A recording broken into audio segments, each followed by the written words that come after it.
Welcome to Let's Pray Pilipinas. This morning, mga kapaglaom, we are so happy to pray with you as we are here live at Hope Channel Cebu Studio, right? Kapaglaom, Pastor Noe and Pastor Lemuel. Good morning. Maayong buntag and such a wonderful morning here in Cebu. Walay ulan, do gahapon nag-ulan gyud sa buntag. So good morning and happy Thursday to everyone. Indeed, God has blessed in countless ways, and one way He has blessed us in true nature. This is why we invite our viewers to celebrate the gift of ocean with us. That is our topic this morning.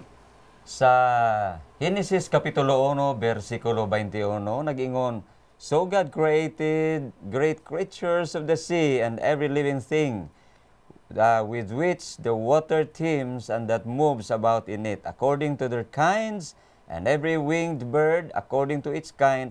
And God saw that it was good." Ato kana paghisgutan mga kapaglaom ang mahitungod sa kinayahan, mahitungod sa mga binuhat diha sa dagat niini nga takna sa kabuntagon dinhilang sa Let's Pray Pilipinas live in Cebu.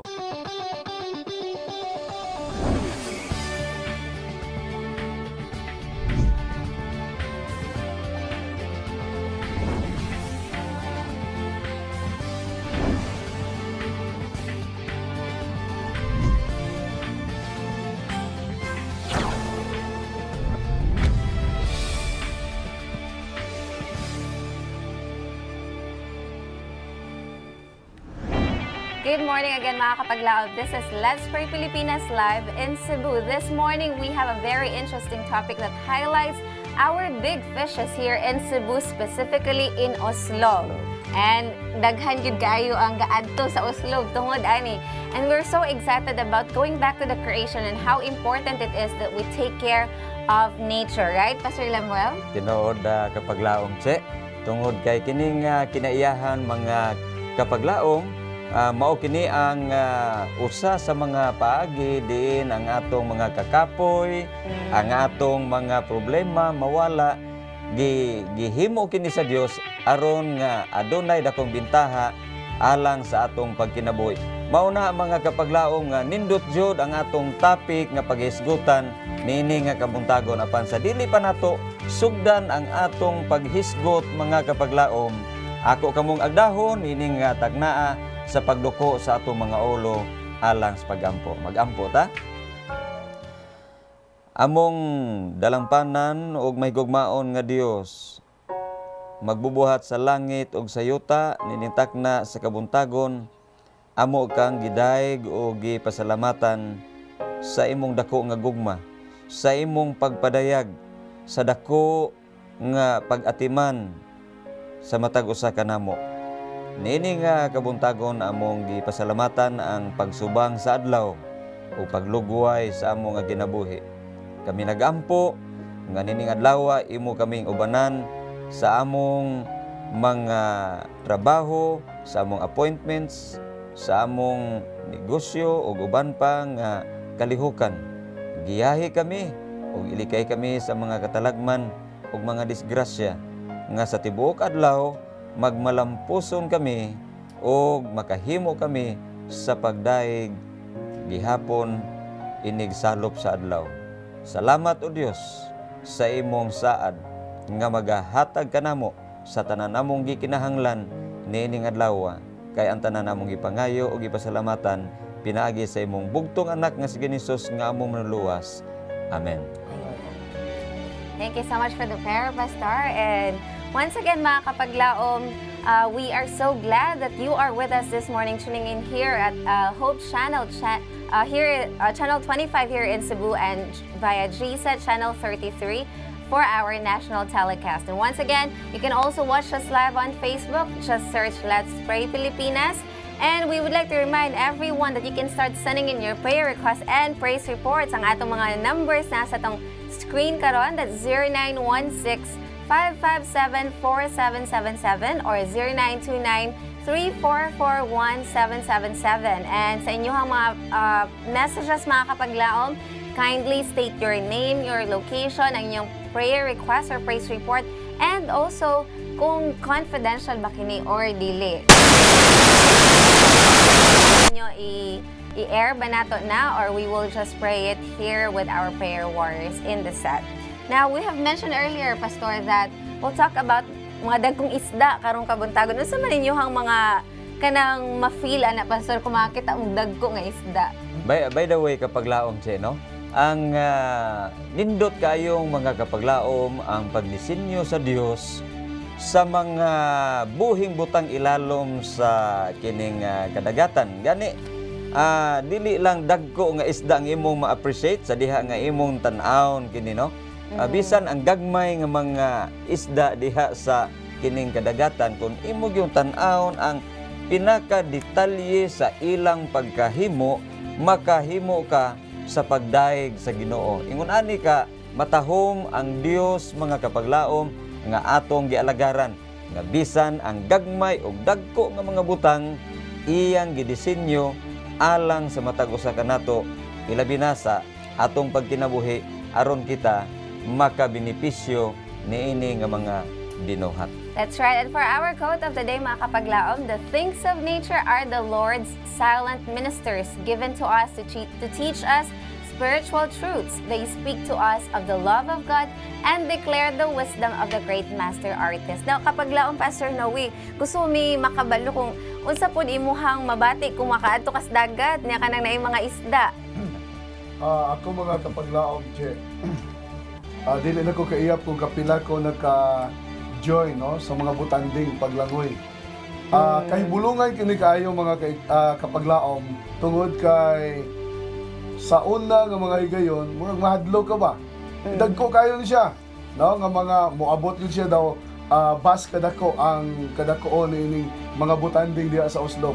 Apan kapila nako na kasinatian nga ako gid natandog ba sa akong mga tiil ang ilang lawas niya ni og ang kahibulungan kay kani sila dili gyud mutandog sa mga tao, no? So mga kahibulungan nga mga butang nga gihatag kanato sa Dios sa atong pagkinabuhi mga kapaglaom, dagang mga kahibulungan nga butang nga atong makasinatian sa gahom sa Dios, og at angayan nga dahigon og pasalamatan nato siya kapaglaom Pastor Lemuel o kapaglaom Che.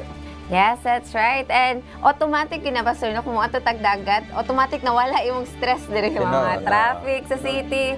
Malimtan gid mo diretso yung mga problema. And tinuod yun ang giingon sa Bible nga the Lord will speak to us through nature. Yeah. And among gi-encourage ang tanan nga atong tabangan nga i-conserve gid nato ang ato ang nature. Especially ang atong mga dagat ug mga isda kay luoy gid ni sila kung naay mga sagbot nga gikan pa lang daan sa mga sapa, no? Ang mga sagbot nato sa sapa kung maano siya padulong sa dagat, ang luoy gyud ang sea creatures, ang mga isda. Mao nay dako nga kanang katungdanan nato, no? Kapaglaom Che, kapaglaom Pastor Noe. Mo nay dako nato nga obligasyon ingon nga mga katawhan ang pag-atiman, ang paghatag o pagtagad sa ato nga kinaiyahan kay daghan karon mga kapaglaom sa atong mga kadagatan nahugawan. Dili lang nahugawan sa hugaw sa tao, dili lang nahugawan sa kemikal, nahugawan bisan pagani sa kanang mga man-made nga mga parehaan ng kanang dinamita, no? Mga kemikal ngadto sa mga gasang, mga matay na siya mga kapaglaom, o kanang dagat, kanang gasang, kanang kabatuan, mauna siya ang permanente nga Pinoy-anan sa atong mga binuhi nga mga isda diha sa ilawom sa tubig. Busa ato ni siyang ampingan kay ang kinaiyahan sa diha nga ato ng ampingan mga kapaglaom muhatag kana og balik nganhin natong tao kung unsay atong gikinahanglan aron nga mulungtad sila, itang tanan mulungtad niining kalibutan. Mao na siyang atong katungdanan ang pag-alima o ang pag-atiman sa kinaiyahan. That's right, mga kapaglaom. So let us together give time to take care of Mother Nature because this is God's gift for us. Let's proceed to our prayer request for today from Dave Uwambay of Davao. Magpaampo ko sa akong family na magpabilin na unta nga lig-on sa among pagpuyo o pag-alagad sa Ginoo. Another prayer request from 5865. Please kog pray sa akong mama nga si Julieta Elio nga mamaayo na unta siya sa iyang balatian sa pagpanakit sa iyang kalawasan ug kabukugan.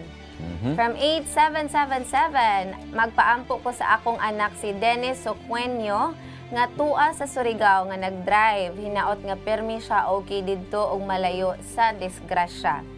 Another message from Yvonne Ampong of Bohol. Magpaampo mi sa tanang miyembro sa La Hacienda Church. Kanindot sa pangalan sa La Church. La Hacienda. Maramindot magbakasyon dito. Tanang miyembro sa La Hacienda Church nga magpadayon sa pagpangalagad. And another also prayer request from Bernie de los Santos of Negros Occidental. Please pray for our crusade here in Sitio Makikiling, Barangay Gargato, Hinigaran, Negros Occidental, hoping that many souls will be converted to the foot of Jesus. From 8326, please pray for the La Peña family of Imac Church. Ubay-ubay gid no. And another message from 1700 of Davao Oriental. Sa akong amahan nga si Fabian Nakwa, natunog og alambre. Agoy. Delikado, no? Delikado. Po na kapag laom, che. O, dapat yun po adto na siya sa hospital or sa nearest nga health office sa DOH. Kinahanglan yun ni siya nga i-inject. Okay. O, kinahanglan yun na ma-inject as soon as possible. Gikan ni siya sa Mati, Davao Oriental. Okay. Alright, so we would like to request everyone sa atong mga viewers karon sa ilang mga panimalay, let us all pause for a prayer. Pastor? Okay. Mga kapaglaom, atong idoko ang atong mga ulos pagampo. Magampo ta. Among magyugmaon o Dios nga adunay pagpakabana sa among kinabuhi nining takna sa kabuntagon, amon usab duulo ng imong trono sa grasya.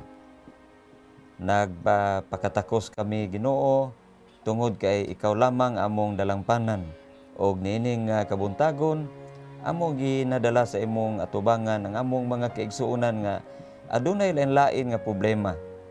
Si Dave Uwambay aduna siya pag-ampo o Dios nga magpabilin sila sa pag-alagad sa Ginoo. Amo sa ginaampo si Sister Julieta Elio. Aduna siya panakit sa kalawasan o kabukugan. Ayuha siya. Si Brother Dennis Soquenio nga sa iyang inadlaw nga pagpantrabaho imo siyang ubanan, dihas kadalanan, ilikay siya sa mga disgrasya.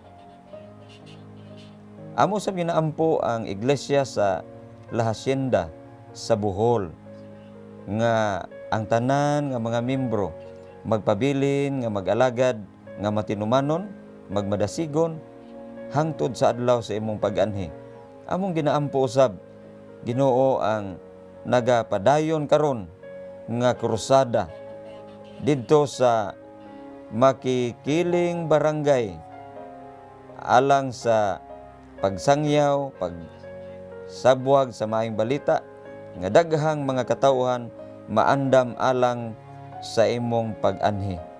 Kining tanan Ginoo among ginaampo diha kanimo nga ang ilang tagsa-tagsa ka mga handom imong hatagan o kasulbaran og tubag sa kinabuhi.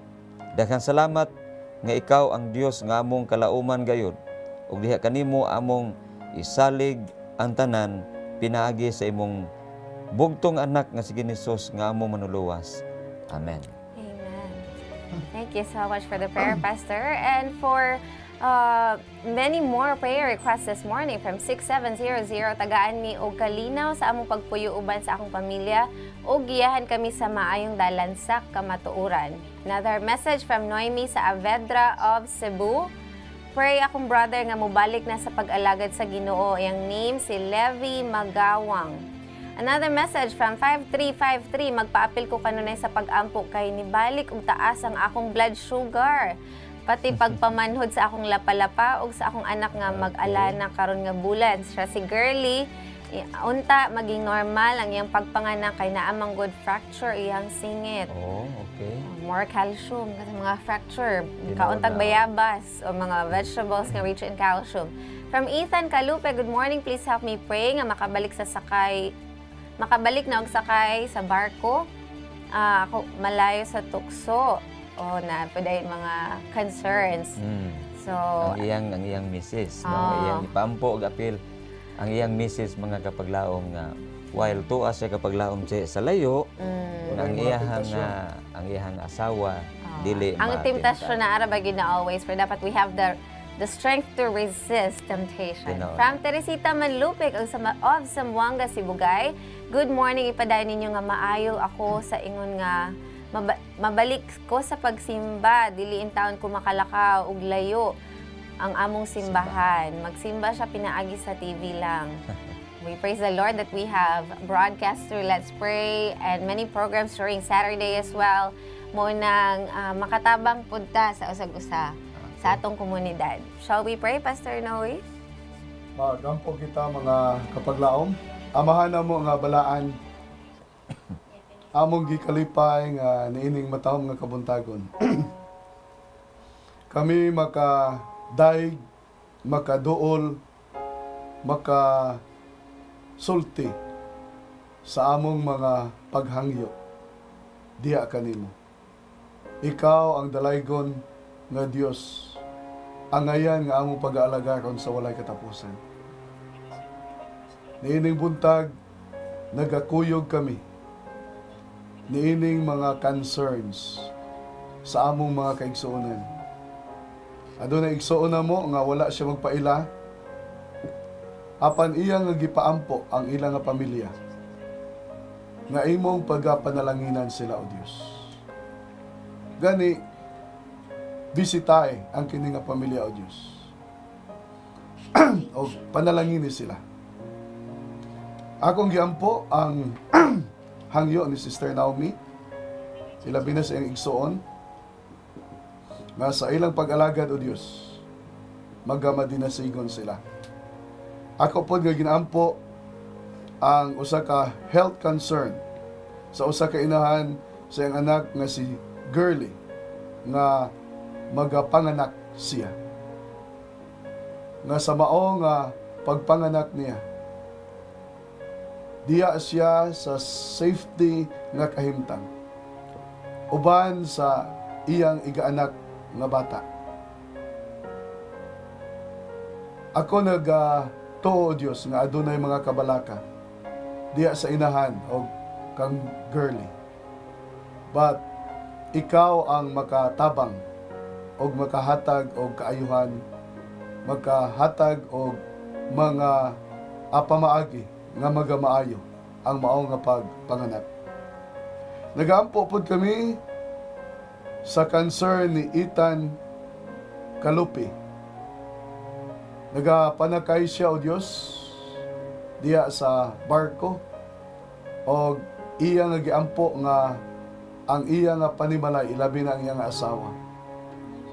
Sila sa ila nga pagkinabuhi sa kaminyoon, mahilikay sila sa mga tentasyon sa yawa o nga kanunay maayo ang ilang nga panagtagtanay sa ilang nga pamilya. Amo po nga ginaampo si Sister Teresita Manlupig nga taga Zamboanga, Sibugay sa iya nga health concern. Dili na siya gani makaadto sa simbahan o Dios. Tungod kay aduna siya daghan nga gibati diya sa iyang lawas. Bisitahe siya. Ayuha siya, O Dios. Og kanamo tanan sa matag adlaw ang among mga kapaglaom nga sa kanunay nagapakigbisog sa ilang panginabuhi. Nagakinahanglan kami kanimo, O Dios. Gani giyay tabangi kami og salamat nga ang imong saad dili nimo pakyason nga magatabang ikaw sa matag usa kanamo.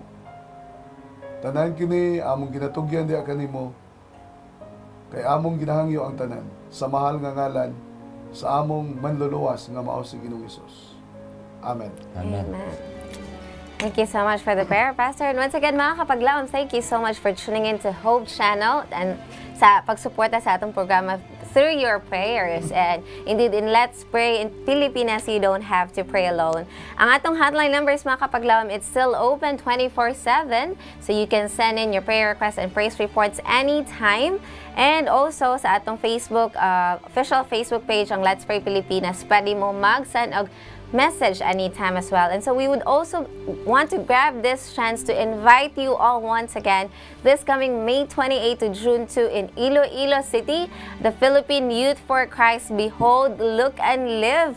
We're excited to go to Iloilo this weekend, mga kapaglaom. And ang atong Let's Pray Pilipinas production will also be there live from PUIC. So help us pray for the preparation sa mga magbiyahe, and also sa atong mga speakers. One of our speakers, Pastor Lemuel, is Pastor Jerry Page. He is the Ministerial Secretary from the General Conference from the U.S. And he will be the keynote speaker during PUIC this year. So we can't wait to see you all. If you want to know more about the registration process, you can visit Philippine Youth for Christ, the official page on Facebook. Alright, napa ba mo yung mga gusto i-greet sa inyong churches, Pastor Lemuel? Yes, kapaglaom che, ako nga gipanimbaya nining takna sa kabuntagon ng atong mga young people sa Cebu City Church. And of course, mga kapaglaom, mayong buntag sa atong mga batanon nga naghimo sa ilahang summer camp karon sa Kinatarkan Island. Wow! Nindot yes. Ang dagat dito. So mayong buntag kaninyong tanan diha. Onya sa atong mga kapaglaom diha sa distrito ni Pastor Hill Idiloverio sa Daan Bantayan. Mayong buntag kaninyo Punay family. Good morning kaninyong tanan.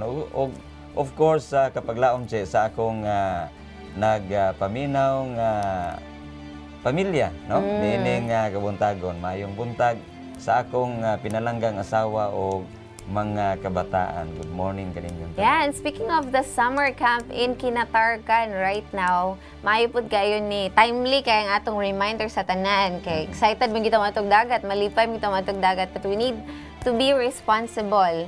Yeah. Ang kanang atong mga water bottles, mas maayo nga magdala na lang tagkaugalingon nga water bottles, di na ta magsigig palit para dili ta maka-contribute sa kadaghan na kaayo nga basura sa plastic. And atong yung likayan nga mo padulong ni sa dagat. So atong gihangyo atong mga summer campers nga naa sa Kinatarkan karon, and anywhere you are in the Philippines, do not litter kung naata sa dagat. Correct. And even kung naata sa yuta, kapag lang pa Sir Noe, 'di ba? Kinahanglan gyud gihapon nga mag-segregate sa atong mga basura. Because I was able to do a research last year together with DNR Region 7.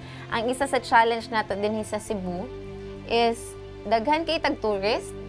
And ang annual tally sa tourist ng wani sa Cebu is beyond the target of the Department of Tourism sa Region 7. So sa kataas sa atong tourist, kay daghan pud kayo tag nature sites nga maanhian diri sa Cebu, nagkataas pud ana ang atong mga sagbot. Nagkadaghan. Kay ning contribute man pud sila sa kadaghan sa sagbot, no? Kay mo palita og mga pagkaon, mineral water, kanang mga snack nga daghag plastic. So we encourage everyone nga kanang let us be nature friendly sa atong mga laag. So magdala tag kaugalingon nga sudanan og tubig para dili na magsigig palit. Ang atong mga basura dili na to ipataka og labay. Kay ang luoy gyud ang ato ang sea creatures, ang mga isda sa dagat. There was even a time sa South, Pastor, then sa atong dolphin watching nga area, nag-adto mi dito island hopping, daghan kayo ang basura. Okay. And nasad gyud nga nabalak ka ta. But we're so happy po sa ato ang mga locals din sa Uslob area nga naghimo gid pud sila clean up drive. We have seen that also in the news right after nga ang DNR nagpasirado sa Boracay. Di ba? Kinahanglan na gid nila ipasira ang Boracay kay kinahanglan na gid hinluan. Kinahanglan og rehabilitation. dili lang tingali mga kapaglaom sa Boracay, bisan sa uban nga dapit dinhi sa Kabisayan, Mindanao o bisan asang lugar dinhi sa ato nga nasod, angay gyud nato nga kanang matngunan ang kinaiyahan ang kadagatan aron nga dunay masunod ang sunod nga henerasyon mga kapaglaom o aron nga ila kining mapahimuslan pa. Kapaglaom Noe. Salamat pag-ayo mga kapaglaom, no? Kapaglaom Che, kapaglaom Pastor Lemuel. Ang kining atong topiko ni ining kabuntagon, ang kaimportante sa gasa sa Dios, ilabi na sa mga kinaiyahan nga mga dagko diya sa kadagatan, no? Kay daghan, no? Bisag kaning mga dolphins nga atong makita diya sa kadagatan, dako kayo ang ato nga kalipay ni ini mga kaigsuonan. Ilabi na nga kinahanglan gyud i-preserve kay hilabi na kadaghan ang mga pag-abuso o ang mga hugaw nga nadala kanila nga sila maapektuhan. So nalipay kita nga makadala kita ni ining mensahe pagdasig sa matag usa ka nato nga sa atong pagkinabuhi ato pod ampingan ang atong mga kaugalingon, ang atong pagtuo, pag-alaga diya sa Dios, kay mao kani ang usa sa pinaka-importante nga butang sa atong pagkinabuhi sa matag adlaw. That's right. And mga kapaglaom, speaking of rehabilitation, I am sure that you have heard of the Manila Bay Rehabilitation. And we are so excited also together with Let's Pray Pilipinas from Manila. Tomorrow we will be sharing to you the progress for the rehabilitation of Manila Bay, and there will be an exclusive interview as well from the undersecretaries of DNR from the national level. So stay tuned tomorrow para makaibalot ang tanan. This has been very important since elementary tanan ginang Manila Bay sa atong mga libro. Pero unsaon maginato nga ang ato mga dagat hinlog aton yung ma-preserve sa gimension pa ni Pastor Noe earlier. So mga kapaglaom, send in once again your prayer requests. Continue to pray also for our nature that we will be able to preserve it for the next generation. Any last words, Pastor Lemuel?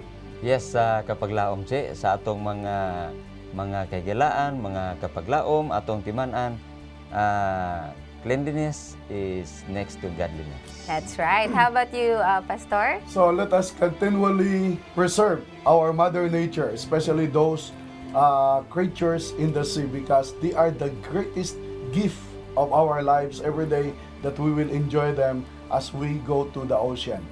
Kapaglaom Che. That's right. Thank you so much, Pastor Noe. Let us continually be good stewards of nature, mga kapaglaom. Together with kapaglaom Pastor Lemuel Lauron and Pastor Noe Pagunsan, this is Kapaglaom siya from Hope Channel Visayas, reminding everyone to delight yourselves in the Lord, for He will give you the desires of your heart.